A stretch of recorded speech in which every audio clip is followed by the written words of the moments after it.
Hello, we will now look at phase diagrams and what are stable phases. This is a very important step in understanding materials because this is a way of representing what is going to be stable and also tells us what is possible in the system, and therefore it is worth spending some time understanding what it is and then utilizing it. So, our learning objectives are we will look at what are phase diagrams, we will get a sense of what it is, and we will also look at what is the importance of equilibrium phases, and we will also consider what is the relevance of the nanoscale on phase diagrams. I must point out that this is a very brief look at the idea of phase diagrams and stability of phases. In reality, if you go to metallurgical engineering or materials engineering courses anywhere internationally, these are complete courses. This is like you can spend 40 hours looking at this, 40 lectures looking at this in great detail, and in fact there are other courses that you can look at which do exactly that. For us it is of relevance, so if you really want that background you have to look at those courses. Here we will do a quick overview of what it is so that you can utilize it effectively from the perspective of nanomaterials, and it helps keep the discussion complete. So, that is the reason why we will spend some time looking at it. So, when you look at a material and you are trying to put it to some end use, okay, so that is basically what we at the end of the day, that is what material science is all about. You have some end use, some specifications are there saying that I want a material that has properties of a certain kind that will help me carry out some function. So, that is the end use that you have. We would like to understand from where we have to approach to arrive at that end use, right. So, that is the thing that we need to understand. So, to do that the general sequence by which you understand what is happening is to see what is the thermodynamics of the system. Okay, so, that is the first thing that we have to understand, what is the thermodynamics of the system. Then based on the thermodynamics we understand what will the system do when it is at equilibrium. So, you take that system, whatever is that material system that you are trying to put to use for in some location, let us say it is a turbine blade in a aircraft engine. So, you have some material system that can potentially be used as a turbine blade for an aircraft engine. So, you look at that system, you understand its thermodynamics and what is going to be the equilibrium state of that system under the conditions of operation of that turbine system. Okay. So, turbine engine, the turbines of that engine. So, whatever pressure it is going to see, whatever temperature it is going to see, under those conditions what is the equilibrium state of the system. So, this is something that we need to understand. Then as we discussed in an earlier class, we also have to keep in mind that many times the system may be in a non-equilibrium state. Okay. So, and that is perfectly fine. So, we should also look at this system and consider if within this system there is a non-equilibrium state which is more desirable for the turbine blade, and therefore, you should see if you can direct this system towards this non-equilibrium state. So, when you process that material you direct it towards this non-equilibrium state. Okay. So, at the end of it all, what is the result of doing all this direction, of knowing this and then carrying out this directed activity on that material, directed treatment of that material? The result is that you arrive at a microstructure. Okay. So, we will see what is a microstructure in a moment, but you arrive at a microstructure which is the way in which that material ends up being so that you can actually use it, and that microstructure results in some properties. So, that is what you get. So, that is the cause effect kind of flow. So, you have the thermodynamics, you have equilibrium, you have any related non-equilibrium, you can decide what you want between them, and then that results in some microstructure, and then from that microstructure you get some properties. So, this is the sequence with which you have to deal with the material. And what is the microstructure? Microstructure simply indicates what phases are present. Okay. So, a phase is is a region in a material where properties are uniformly constant, and you can have a more technical definition of it, and essentially you have some phases that are present, you can have them in differing levels of proportions. So, it may not just be pure iron, it could be iron carbide, it could be something like that.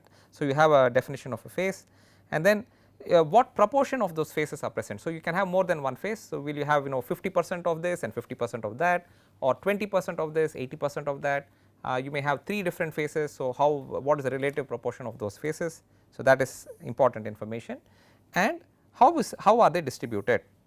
Are they uniformly distributed, or is one phase in the form of small particles that are located at specific locations, the other phase is a larger phase that occupies most of the space, and so on, or is one there along the boundaries. If do you have one phase in larger sections, and in the boundary between 2 particles of that larger phase you have the second phase that is present. So, this is called distribution. So, microstructure includes all this. What are the phases present, what is the relative amount of those phases, and how are they distributed. So, this is the idea of a microstructure, right. So, and that is what is present here. So, the thermodynamics gives you idea of equilibrium, and equilibrium you can associate with kinetics, and then you can see if you are actually attaining equilibrium or you are attaining a non-equilibrium state, and with respect to that you see what is the microstructure, which is what you see here, and then from that microstructure you get some properties, and this is how you use the material. So, now what is the impact of nanoscale? So, this is the point that we wish to understand. We wish to address what is the impact of nanoscale. So, what we will see is that the nanoscale starts impacting us at a very fundamental level, because it effectively starts impacting the thermodynamics of the system itself. As I mentioned in our previous class, typical it is not that the thermodynamics is changing in any fundamental sense, it is exactly the same. It is just that when we look at thermodynamics of macroscopic materials which are not at the nanoscale, macroscopic materials, then there are certain terms that that do not have any relevance, or rather are extremely small in value, and therefore we ignore those terms. Okay. But when you go to the nanoscale, the same some of the terms that you ignored actually start having some significant value, and therefore they affect the result that you get from the thermodynamic equation. The thermodynamic equation is exactly the same, but you start getting some additional value for certain terms, and then that starts affecting the result that you get. Therefore, in the presence of nanoscale, suddenly your equilibrium changes. So, the point you have to understand is typically, so let us say if you look at nanomaterials in general, why this has become big, why is it your thermodynamics book has not really addressed this much typical in a general sense.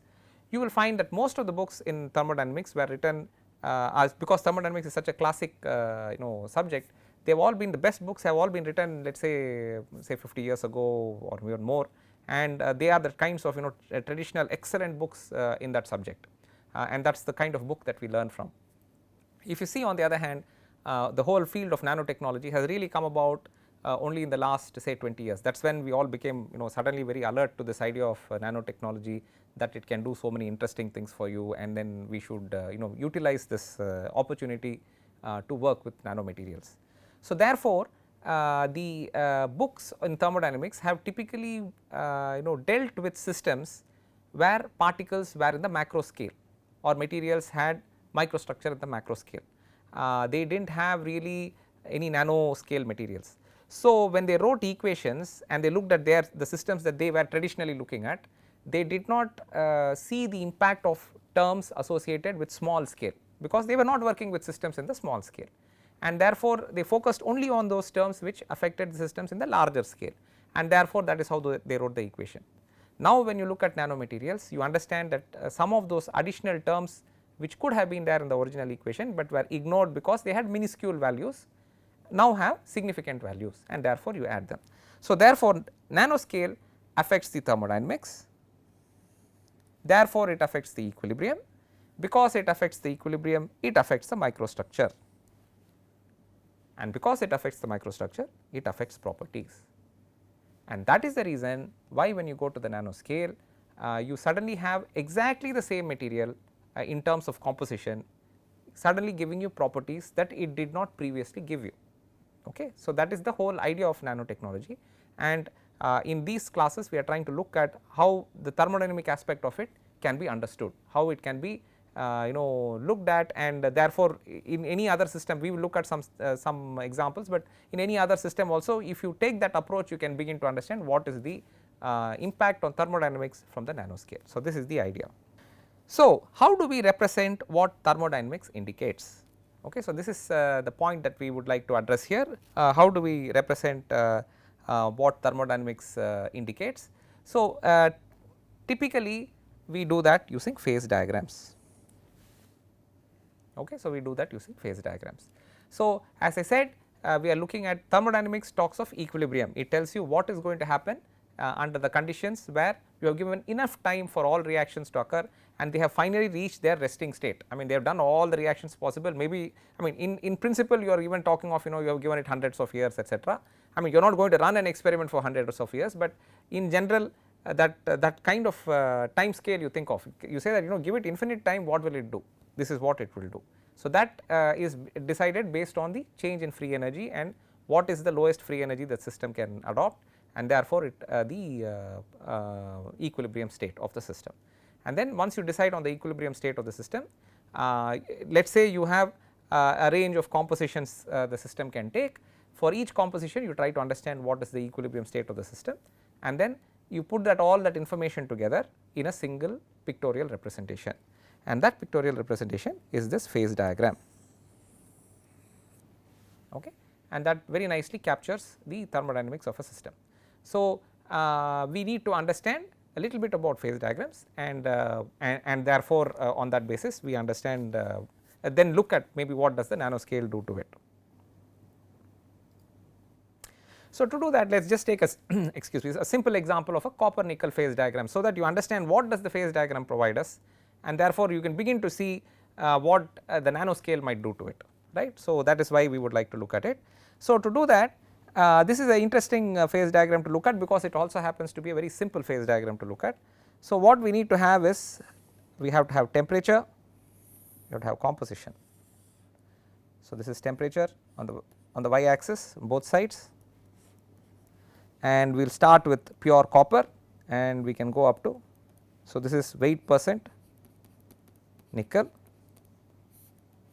heading that way, increasing weight percent nickel. So, this is 0%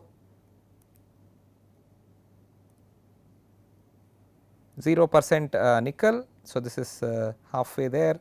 So, this is 50% nickel and this is 100% nickel.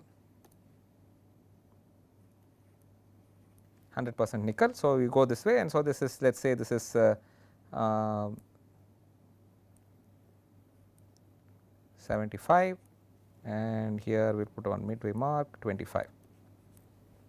So, this is what we have, and you will see here we have a temperature of about 1085.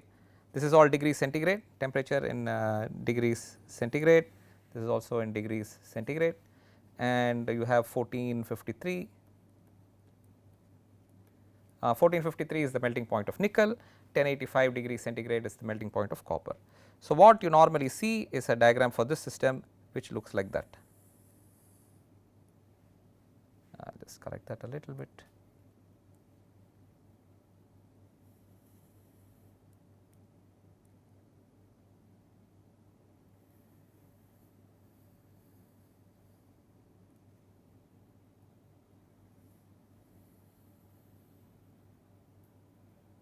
So, something like this. This is a hand drawn diagram, but this is basically what you are looking at, a phase diagram. The copper nickel system is fairly interesting to look at because their atomic numbers and crystal sizes, crystal structures are very similar. So, you are looking at an atomic number of Z is 28 atomic number, and it is 29 for copper, and both of them have FCC structure, and as a result you can start putting nickel into copper, and you can keep on adding nickel. It is called a solid solution. So, in the crystal structure you remove some copper atoms, you put nickel atoms, you keep on doing this, you can go from 100% copper to 100% nickel, and they will dissolve in each other completely. this is not true for many other systems, it happens in this system. Okay. So therefore, you get this kind of a diagram, and this is called a binary isomorphous system. So this is called a binary isomorphous system.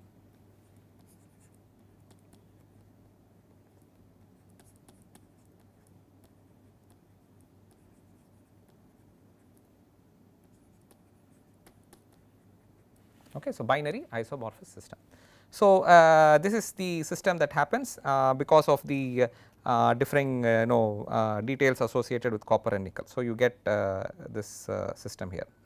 Now what happens is generally as you go to higher temperatures, you are going to have the liquid phase. So actually if you are at this kind of a temperature above 1453, you are always in the liquid phase. Does not matter what the composition is, if you are above 1453, you are in liquid phase. If you drop below 1453, then of course again it depends, then it starts depending on composition, but you can begin to have mixtures of liquid and solid phase. Okay. So but that is not exactly below 1453, it depends on composition.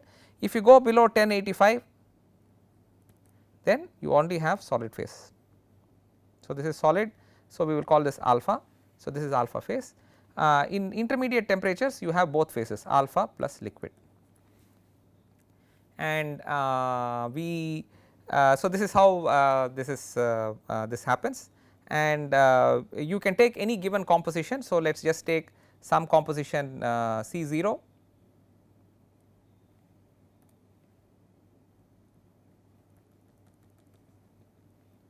so C0, and then with respect to that we can do some discussion. So this is called, putting this information together like this as a plot which shows you at which temperature what phase is going to be present is called a phase diagram. I must also alert you to the fact that there are other experimental conditions that you can control, and that could be, for example, pressure.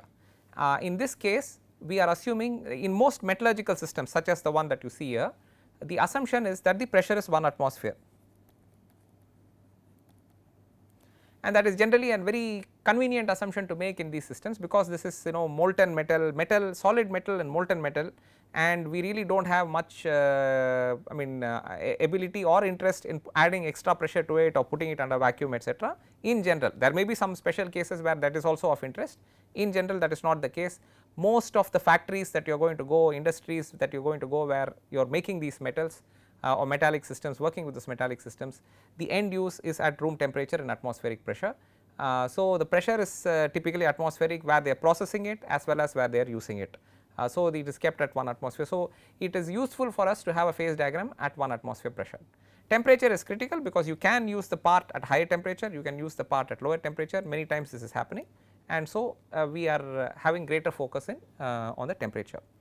If you go to systems used by chemical engineers or chemists, they are often working with liquids and gases. There pressure is a very important parameter. You can change the system dramatically when you are by changing the pressure. So when you look at chemical engineering systems where they look at, say some distillation process, they are working with crude oil and doing some various processes with respect to it to get out the various fractions of the crude oil, etc. So temperature and pressure are both of interest to them. For us, pressure is typically set at 1 atmosphere, but at least we should keep that in mind. So this is called a phase diagram. It is also often called as an equilibrium diagram.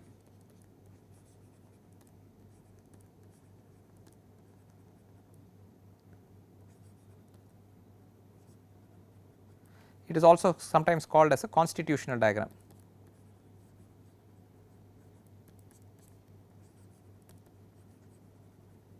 This is a way in which you can pictorially represent the information that is conveyed to us by the thermodynamics of the process. So but the most common term that is used is the phase diagram. That is what is typically commonly used.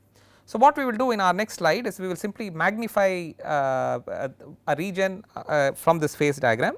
So for example, I will sort of magnify this region of the phase diagram just to tell you what is it that we can determine from this phase diagram. So I am just going to magnify it so that we can discuss that with a little greater detail, and particularly with respect to microstructure, when I said what phases are present, what amounts of phases are present, and so on, relative amounts, etc. This is something that is of interest and that we can look at. Also in this context, we are often looking at looking at this one temperature at a time as you come down in temperature. So, it is convenient to look at the system at a given temperature. So, some temperature, so you will take some temperature here and you look at the system at this temperature, and then later you will cool the system a little further down, then you look at the system at this lower temperature. So, each time you are looking at it temperature by temperature. So, at that time what is happening in the system is related to that horizontal line associated with that temperature, and because it is at a constant temperature, it is referred to as an isotherm.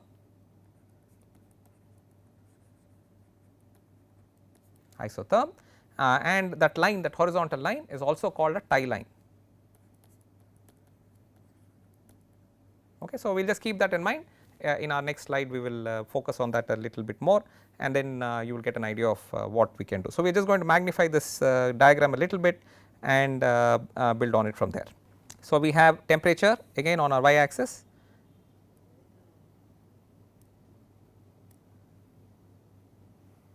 and we have composition on the x axis.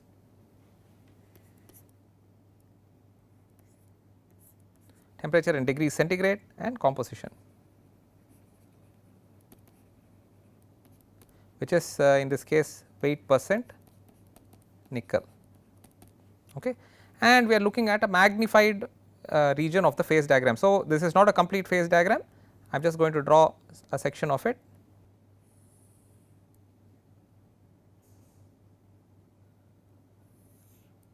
So, we just assume that this is dotted here, so that it is headed somewhere, and that is also dotted, it is headed somewhere. So, it is only a section of the phase diagram. So, now we will assume that we have some composition C0, and that is the composition that we are working with.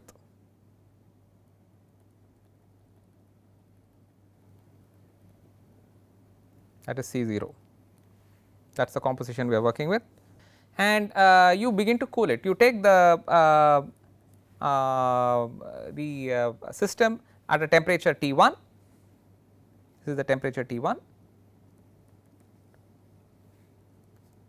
So, when you take the system to the temperature T1 and keep it there and look for equilibrium, you will see that the entire system is in liquid state. So, this is liquid here, we already marked that in the previous thing, I will just mark it here, this is liquid, this is liquid plus alpha, and this is alpha. So, that is the idea here. And when you are at T1, it is all in liquid state. Once you drop below this temperature here and you stay above this temperature here, in this region of temperature from from this point here to this point here, as the temperature decreases, you will have the system in liquid plus alpha state. So, you will have the system in liquid plus alpha state, you will have some amount of liquid, some amount of alpha. Once you drop below this temperature, the whole thing will be a solid and it will all be alpha. Okay. So, this is how the system works, and what happens is, as you drop temperature from going from the liquid state, at the liquid state it is all uniformly at the composition C0.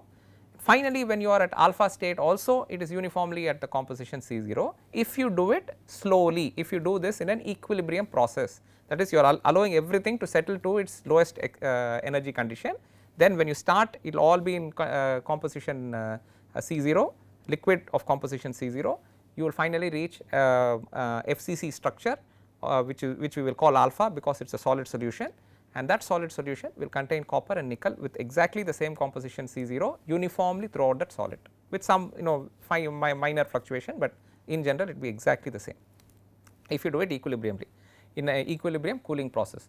If you do it non-equilibrium cooling process, you will have fluctuations, you will have regions which are higher than C0 in composition, other regions which are lower in C0 than C0 in composition. So, you will have some variations like that. So, that is not what we are immediately looking at. So, what happens as an equilibrium process is, as you start cooling down, let us say you reach this temperature. So, you will have to draw a tie line at that temperature just to understand what is going on. What happens is, as you start cooling down, the liquid composition moves along this line and the solid that is coming out of it moves along this line in composition. Okay. So, the first solid that comes out actually has this composition here, that is the first, that is the composition of the solid that is first coming out. So, I will call that C alpha, and this is the at that time the composition of the liquid is C0, At any other point, so that is let me okay, they will keep that there. At any other temperature you will have these two compositions. So, this will be the C alpha at some other time and this will be the C liquid. So, the point being the C alpha starts moving this way, okay, and eventually it reaches this C 0, that is how it happens, and this tie line helps you do that, figure out what is going on. And what you need to understand is, because it is an equilibrium process, initially you had a higher composition for C alpha, as the liquid solidifies due to diffusion the composition of C alpha is shifting. That is the point you have to keep in mind, that there is a diffusional process that is happening which helps enable the composition of the solid to become a uniform composition, even though layer by layer it is coming with a slightly different composition. So, it keeps on shifting and then you end up getting this composition C 0. So, this is how this phase diagram is used to understand what is happening, and at any given point in time you can also find out the relative quantities of the different phases that are present. So, for example, if you want the at this temperature, say T1, no, this is T2, let us say this is T2. At T2, if I want to know how much liquid is there versus how much solid is there, we use something called a lever rule or an inverse lever rule. And so, the weight fraction of liquid will be equal to C alpha. Okay, so, I will call this alpha 1, let us say, and this is alpha 0, for example. So, C alpha 1 minus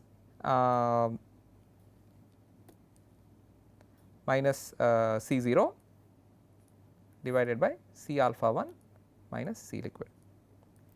So, sort of weighted by the opposite side of that lever, and that is why you have C alpha 1 minus C 0 by C alpha 1 minus C L, that gives you the weight fraction of liquid.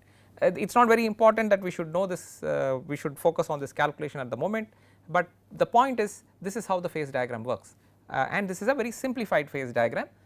In typical systems you may have many more features in the phase diagram. Here you simply have a liquid phase, a liquid plus alpha phase and an alpha phase, and that is uniformly present for the entire composition.